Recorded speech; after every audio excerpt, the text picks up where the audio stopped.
Today I will discuss with you that how the government lies and ultimately is caught off the guard with the data being put forward by the government itself, and basically it has been done with a view to increase the political populism and create the economic distress. The virtuous cycle of economic distress has already been set in, but the people are pleased with the rosy pictures given in the figures in order to win the elections, so that one party will have full control on the all states. Maybe when all states come in the control of this particular party, then I think it would like to work harder and become sincere to the people. For the time being, you will see the naked dance of the democracy, that how the people are befooled and what is the ground reality, everyone knows. But since the government is running on the strength of the corporate sector, and the corporate sector itself is a government, because they are happy, so everyone is happy. The expansion of the corporate sector is taking place. The profit is good or bad. If it is uneven, it will be even out. Sometimes with the cut in GST, more automobile will be manufactured and sold. More refrigerators will be manufactured and sold, and the prices of others will hardly reduce by 5%. And that too, when the supply chain is so robust, definitely the profit of the e-commerce retailers will also not be significant, and what the gig workers will get from them can be seen from here. The projected growth rate for 2025-26, when Nirmala Sitaraman was presenting the budget, she was thumping on the table saying that the nominal growth rate will be 10.1% and the real growth rate will be 6.8%, or some people suggested that it could be 6.9%. But going forward, and I should tell one thing here, that first the nominal growth is obtained, and then combination of retail prices and wholesale prices make up what is called deflator. It is used to get the real growth rate. Now, when the economy is projected to grow at 10.1%, obviously the allocations, grants, expenditure, and devolutions to the states will be at the same rate. Will be at the same rate according to 10.1%. But every quarter the real growth rate is rising and nominal growth is reducing. It means the tax collection which is done at nominal growth rate, has nothing to do with the expenditure being done at this time, and whether the reduced expenditure would able to sustain the growth in the next year. Perhaps a layman will say no. Or there will be a fiscal pressure. If the fiscal pressure will be there, then why does the government befool IMF and others that the fiscal prudence is being used by the government, that it would like to maintain the expenditure according to the income? This is the meaning of the fiscal prudence. So for this year, it was, I think, 4.5% or 4.6%. So if expenditure will fall short, then the commitment, then to achieve the growth rate, that is the prosperity of the people, definitely the government will have to borrow. And when the government will have to borrow, the interest rates shall be going up. But RBI is doing a very jolly thing, that even though the inflation was low, RBI has reduced the interest rate by 0.25%, and the whole year, the interest rate reduction is 1%. And by showing that the reduction in interest rate has pulled up the Sensex significantly higher,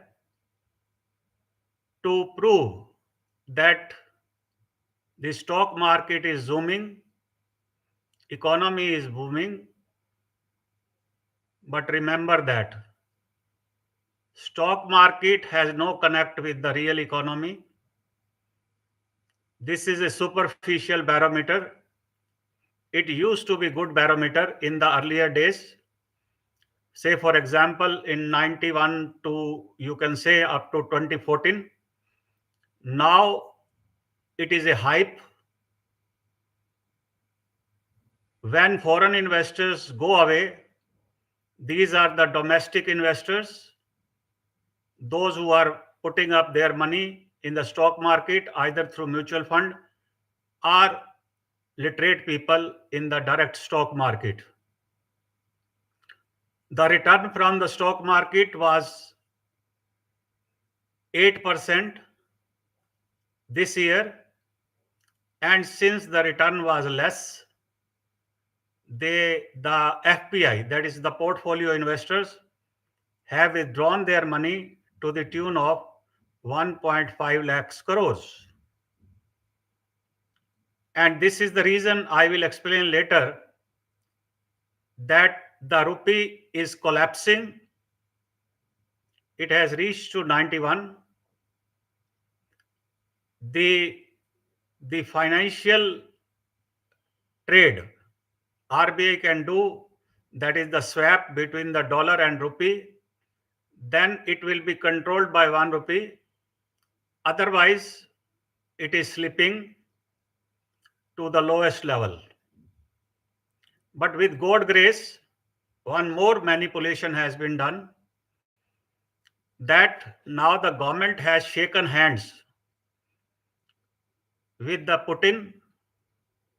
Against my friend was Trump 4 years before, and ab ki baar Trump sarkar.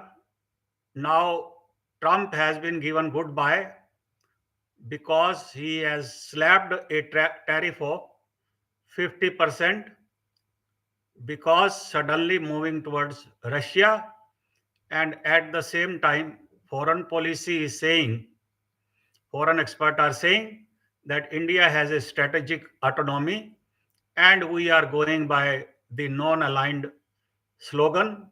which was given by Jawaharlal Nehru. When Congress has given this slogan, so they adhere to it, that there will not be any strategic alliance, but it will be multilateral kind of agreement.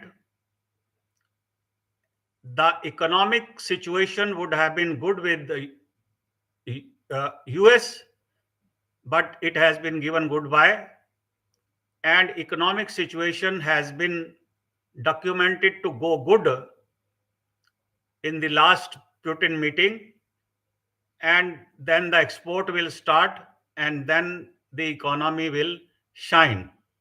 But what was expected to shine now has been left to the future.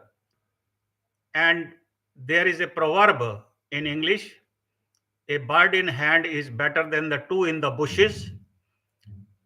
That you are leaving a good friend for a friend which is yet to be made, because the oil was cheaper and the payment could have been made in ruble, and the Russia government has got extra ruble, and because Russia is exporting more than they are importing, in order to substitute that import which is not going to United States, a new trade agreement in few commodities has been done, and its result will start coming when the government will able to show, yes, there is a production, viable production for export, and we are exporting into Russia, and at the same time we have forgotten USA. This is how the Trump is fool, and how Putin has become wiser. No one is fool and no one is wiser. Simply, it is a slip in the foreign policy. It is the it is the uh, it is the infirmity in the foreign policy. They should also take into account. Now, what the government has done, that it is not bothered about the nominal growth rate, that the taxes should let the taxes collected be less, and we will see that how the uh, uh, fiscal responsibility will prevail on 1st of February, or how the actual expenditure will be done. Having said it, the real growth is the compulsion for the government, because it wants to show that the expansion is taking place. Now let us go to the expansion. Real growth is only when the expansion is there, and the nominal growth is when there are price changes. When higher are the prices, the nominal growth will go up, and lower are the prices, the nominal growth will fall, and hence the tax collection will also fall. So in order to prove that the tax to GDP ratio is good, so therefore the government has been getting good taxes, and because of the high cesses on some of the consumer goods, selected goods, and also on petrol and diesel. This cess which is collected, it is to the tune of 2 to 3 lakh crores. It is not shared with the states, and when this is not shared with the states, you will see the debt of the states has increased phenomenally, and Bihar government under the Nitish Kumar was asking for the backward region, that is the backward sport for the backward, and 50,000 crores should be given. And Andhra Pradesh fellow who has given 16 seats to this party, he was also demanding the extra grant for building the capital, because it is surviving without the capital. This has not been given, because there can be a mutual friendliness between the one chief minister and prime minister, because we never know why this chief minister is bowing down, whether he does not have any proud to be the winner of from the public. It is a different thing, but the grant has not been given. Centrally sponsored projects, of course, will be given in Bihar and Andhra Pradesh.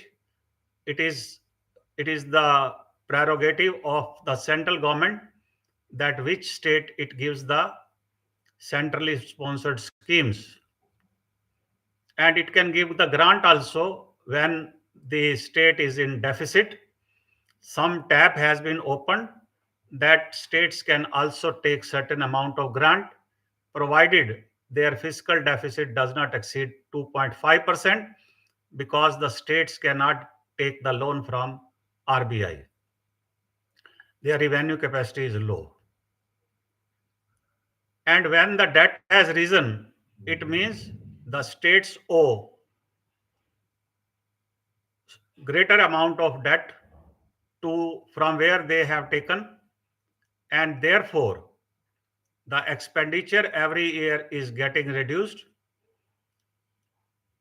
Freebies are also causing burden to the state exchequer, and therefore the expenditure on health and administration and education, the important subjects, also irrigation and all that, will certainly be impacted when the freebies have been given, because it is the political populism showing that we are winning at the strength of the economic development, but the data will catch the government of the guard.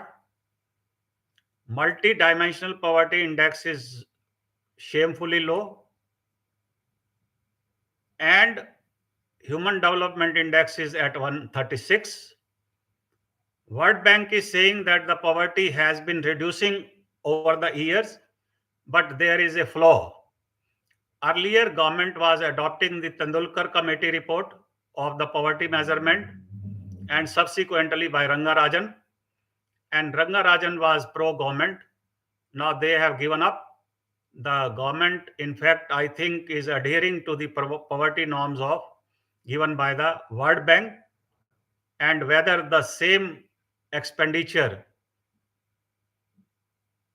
will be good to India and good to Sudan, and they should be spending the same expenditure. Whether World Bank is doing the survey in each state, in each country, no.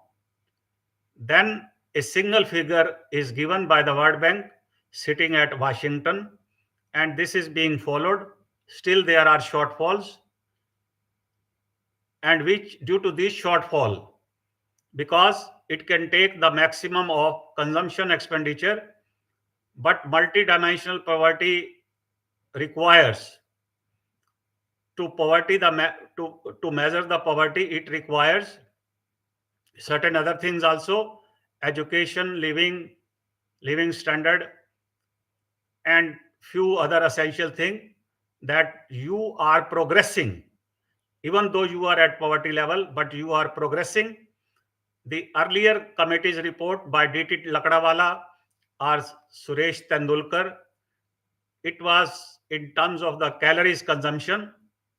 Yes, of course, NSSO, National Sample Survey Organization, also measures the consumption expenditure, on the basis of which India gets some report.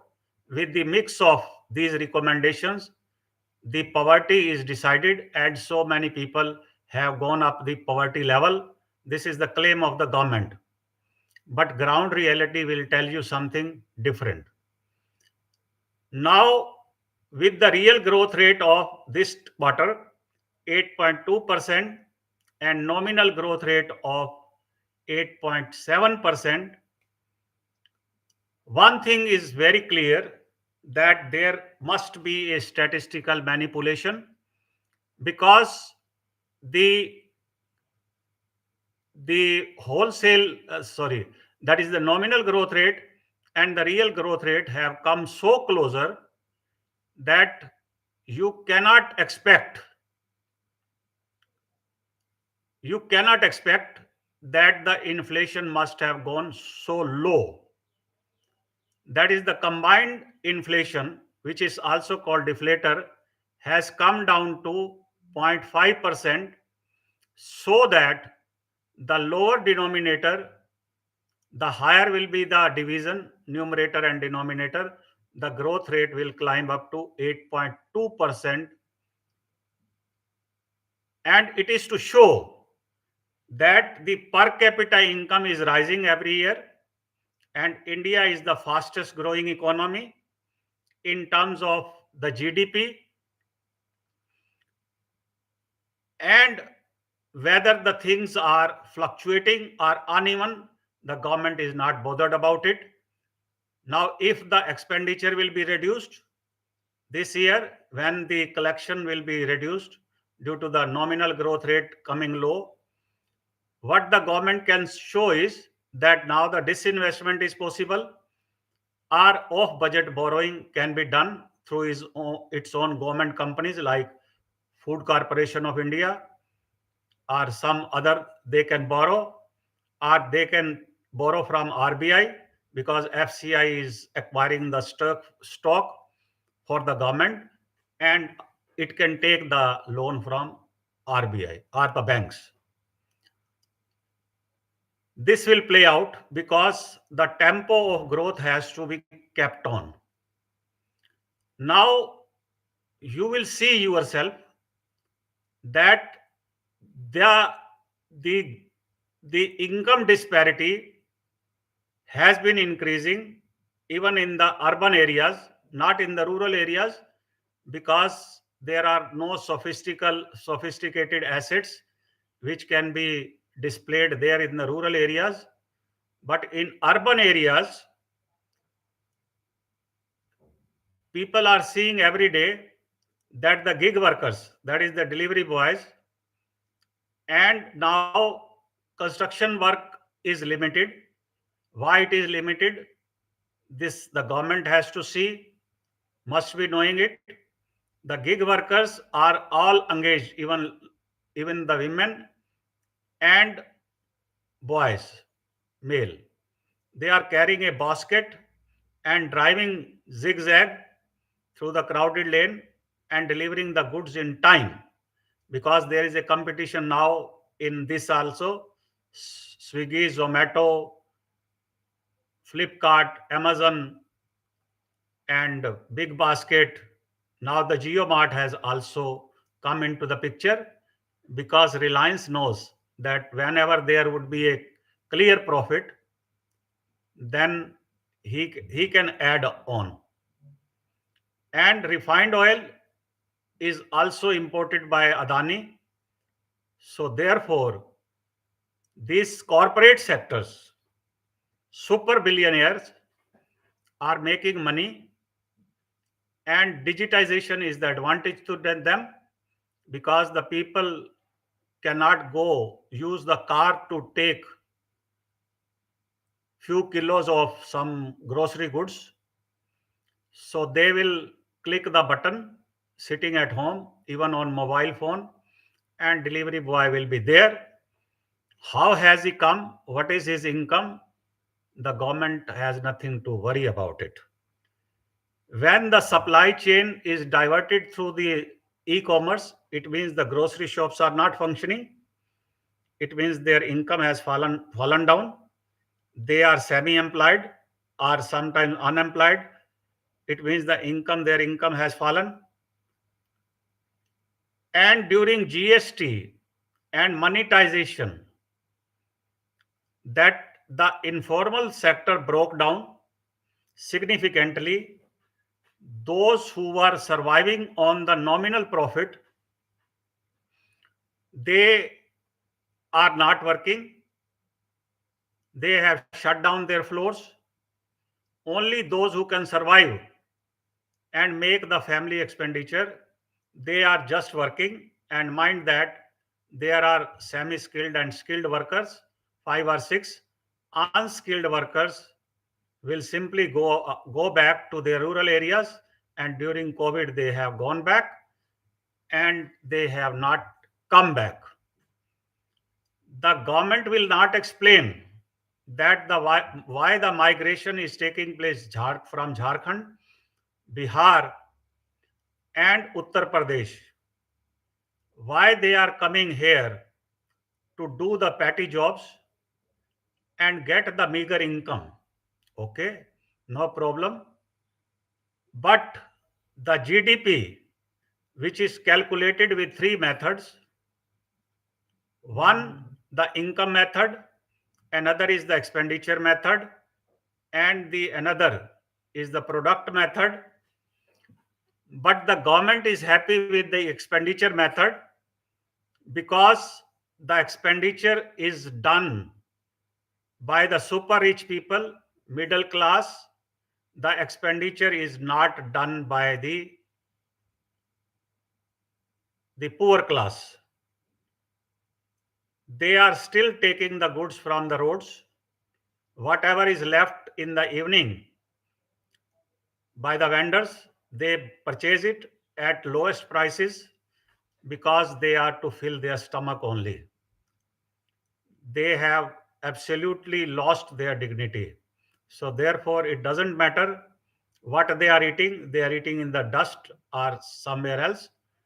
But when the income method is used statistically, the growth rate hardly comes to 4.8%. But here the government is saying that the growth rate is 7.8%, 7.9% this year, against the projected growth rate of 6.9%. And now the government is thumping on the back. And when the RBI is projecting some growth rate, then RBI will have to be blamed. The government cannot be blamed. And by chance, RBI governor is not economist. This is the second time that the government governor in the RBI is not economist. Mr. Malhotra is not an economist. So he will not bother about his respect because he is paid by the government. He will have to work like this. And when the dollar is slipping, the RBI says, when the rupee is slipping, RBI says that it is allowing the rupee to depreciate so that export become cheaper, and the goods which cannot be exported to the United States, these can go to Africa and some other countries. It's okay. But remember that the rupee is depreciating. I will reveal you one thing, not because that it is allowing the rupee to depreciate so that the export is cleared. Export has fallen drastically by 12%. This is the reason that the exporters were up in the arm. The government hurriedly told the commerce minister that search the new markets, and in this vein, Russia is also chosen that they should buy pharmaceuticals, gems, and jewelry, even whether they are using gems and jewelry or not, but they should buy. This is how the trade in ruble and rupee will go on. This is the instance of working of economy of the government. So when states are in trouble, that they are falling short of the revenue after the implementation of GST, the government run by the BJP are silent because they have come on the strength of the political party working at the top, so they remain silent. But Tamil Nadu keeps crying. They say that our taxes, the collection collected from us, because it is working at full steam. Economy in Tamil Nadu is working at full steam, are transferred to Uttar Pradesh, Bihar, Rajasthan and all that, our taxes are reduced because they have control on the fertility. They are leading in the Human Development Index. The fertility has been controlled. The population has started falling because their social welfare schemes were very good. It has impacted the lives of the people, and these were going on since 1960s, and these schemes are called Dravidad schemes. These are working very well. So, but the taxes are transferred through devolution by the center to the states. Another one thing you will see, that the Finance Commission has to come up, has to work after 5 years as per the mandate in the constitution. But whose diktat it is taking, you can see yourself. And devolution will continue to be as per the population. Higher the population, higher will be the devolution. And this is how the Rajasthan, Madhya Pradesh, Uttar Pradesh governments are functioning. But the states under that are non-BJP. They have struggled in doing the welfare scheme even, though freebies are also given by Tamil Nadu and West Bengal, and the debt is high on them. They are unable to implement the scheme of housing and and uh, and some other scheme like Manrega and all that. The wages are not increasing uniformly in all the states. Some states have higher wages, some have lower wages. But since there is no enforcement on this Manrega wages, so they are paying. Medha Patkar was fighting for it, and ultimately she was taken to the task. Aruna Roy, sorry. Now, when the unemployment rate is very high, the Manrega expenditure had to be increased twice, thrice. It means there is a pressure on the rural work.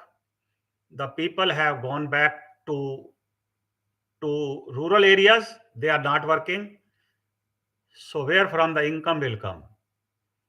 Now, if you will add up this income, the GDP will be little less, will be much less, and it is expected to be growing at 4.8%, but now it is expected to be growing at 7.9%.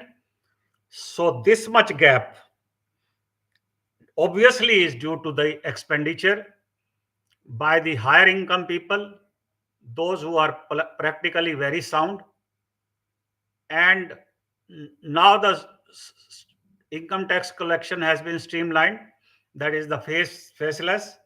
And earlier, whether they were giving the full tax or not, once VP Singh was asking the Amitabh Bachchan that when he was the finance minister, that this much tax is due. I vaguely remember it, I am not sure, but tax collection was a problem in the early days. Now it is electronically done, but it is simplified for the people quantitatively and qualitatively, that the salaried class people, those who will get the bonanza in the eighth commission also, pay commission also, they have been given rebate of that they need not to pay the tax up to 12 lakhs. It means the expenditure is from their side. Okay, no problem, let them prosper. But don't tell lie that the unemployment rate is not very high. Unemployment rate is 7%, something like this, and the government has not the money, because there is a break from the traditions, that earlier we used to have the full soldiers, now we have Agniveer, because we cannot afford to bear the expenses of the salaries and pension and struggle afterward. And after doing everything, amalgamation of everything, they have been consoled that they will be given service. Some of them will be retired, some of them will be given loan, and this is how it will be there. Now for the employment, another one thing which I would like to say, that the government brought Mudra scheme, that the self-employment is better than chasing the employment. And in Mudra loan, many lakhs crores of rupees have already been given. What is their fate? What is their contribution in the economy? What they are doing? Whether they are doing productive work or unproductive work? Even with the calculation of productivity, only 10 states are functioning very well. They are giving good productivity, and they will saturate also, I tell you. Once they will saturate, there will be a civic constraints, that the space will not be there, or housing will not be there, water will not be there. So their growth rate will plateau in another 10 to 12 years, and definitely the growth rate there will be negative. The growth rate has to improve from the states like Uttar Pradesh, Rajasthan, Madhya Pradesh, Jharkhand, West Bengal, and all that. We can see how many MSME have been added. I think roughly around 50 lakhs MSMEs have vacated their place. They are not running their shop. Workers are not available. They cannot cope up with the GST, and the orders are not available because automation is there. All these things, in fact, are playing, and these things are done for political populism. And I think that you should not remain under dark, that the economic populism is not taking place. There is an economic distress. Sometimes the people I have seen on in post colony eating langar on that is uh, some festivals, and the some kind people are arranging langar so that these laborers can take food at least from them, and they can earn virtues, right? But the vices will be continued to be created. I don't know whether it is deliberately done or something else is there, but at least the people, those who have come on this earth, they are also the creature like this. They should not get the bad treatment, whether the figures are correct or wrong. This is the government to see. I am no one to tell the government, and neither the government will listen me. Something should be done by these gods people also. Their stomachs are empty. They are withering away. Food is not available to the children in Uttar Pradesh, in Bihar, in Jharkhand, in West Bengal. So something should be there if the bumper crop is there. And then this 80 crore people, those who are given free ration, it means the poverty is really very harsh. This, why don't you admit it? When the 80 crore people are dependent on the food to be given by the government, and by chance this is not included in the inflation, it is deflationary. So there is a difference in the cup and lip. This is the reason that the things are slipping out. Convergence of the figures will always be there. Somewhere the government will be caught off guard. It is saving its image from the ugly figures, but the figures will not give up. They will continue to chase. And perhaps if economy is not seriously mended, and if the hobnobbing should stop, and corrupt leaders should be brought to book, I think the economy not improve, because the tainted leader cannot cannot be strict on their subordinates. They know subordinates that he was tainted and he was touted to earn the money through gratification and all that. But we will also have it. They cannot be washed in the washing machine. So some discipline in politics is required. That will be benefiting economically. The people will be well off. They will able to eat bread. They will able to go to schools. They will be able to take the medical health care from the civil hospitals and dispensary, not from the private hospital. The things will be so. Therefore, who has to be merciful? I think the government will have to be merciful full if it wants to say that it is too democratic country, or it is not working with some bias, or it is fair in every approach. So then the things will improve. Thank you.